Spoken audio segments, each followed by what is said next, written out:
Differentialkoefficienten f mærke x beskriver hældningen af tangenten til en funktionsgraf i et punkt. Den differentierer som grænseværdien af differentialkoefficienten f mærke x lim f x0 delta x minus f x0 og så divideret med delta x.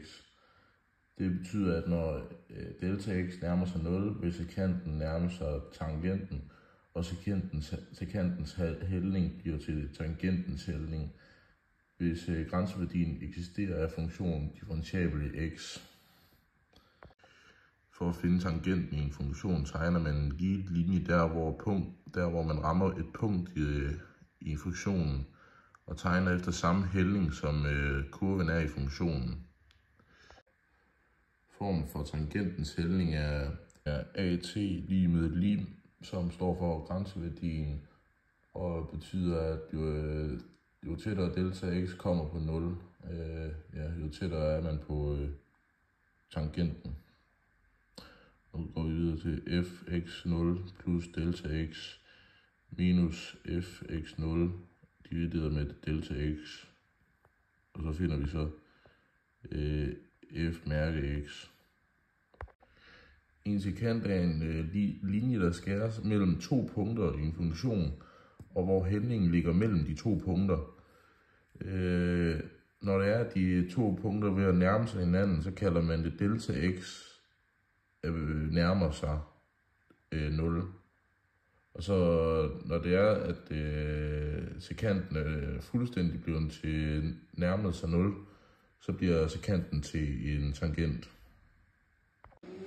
Ved hjælp af guldkortet har vi differentieret en konstant, og som I kan se, så har vi her demonstreret en fx ned til en f mærke x, og vi tager her 12x, og det bliver så til 12, og så fjerner vi så 7, fordi det er en konstant, som er plusset sammen. Her bruger vi potensreglen, hvor fx er lige med 5x i femte plus 6x i anden plus 5x. Så giver f mærke x er lige med 5x i fjerde plus 12x plus 5.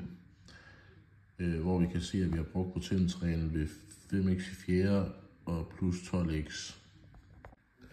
Her bruger vi konstant og gange funktionen, hvor vi har fx lige med 10x i fjerde, og så tager vi så f mærke lige med 40x i tredje, og så har vi så taget og sagt det 4 gange 10, og så giver det 40, og så har vi sat det her ned, og så har vi fjernet 1 og sat det i tredje der.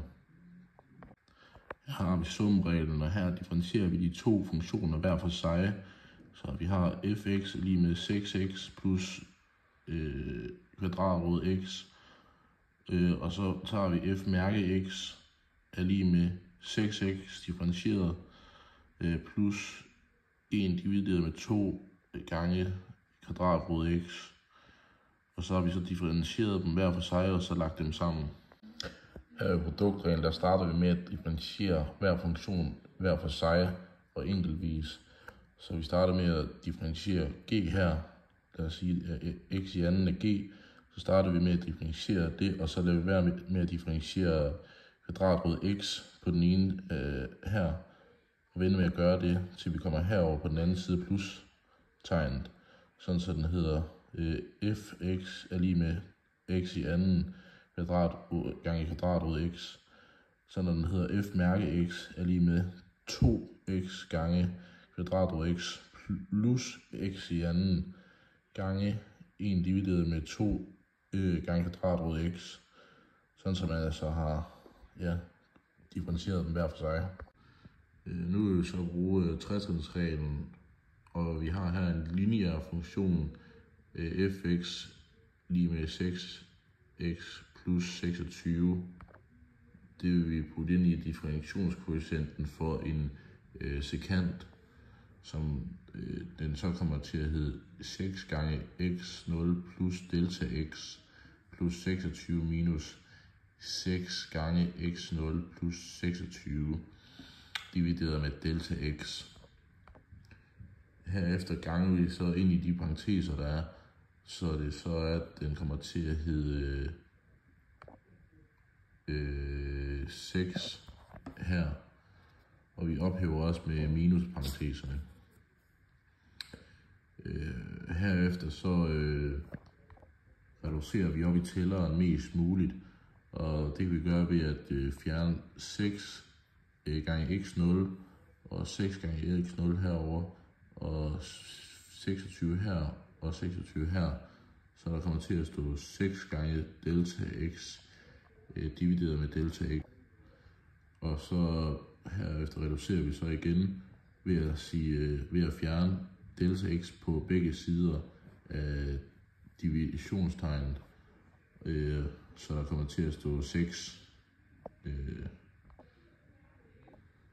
Og så lader vi så delta x gå mod 0, og så giver det så f mærke x er lige med 6 til sidst.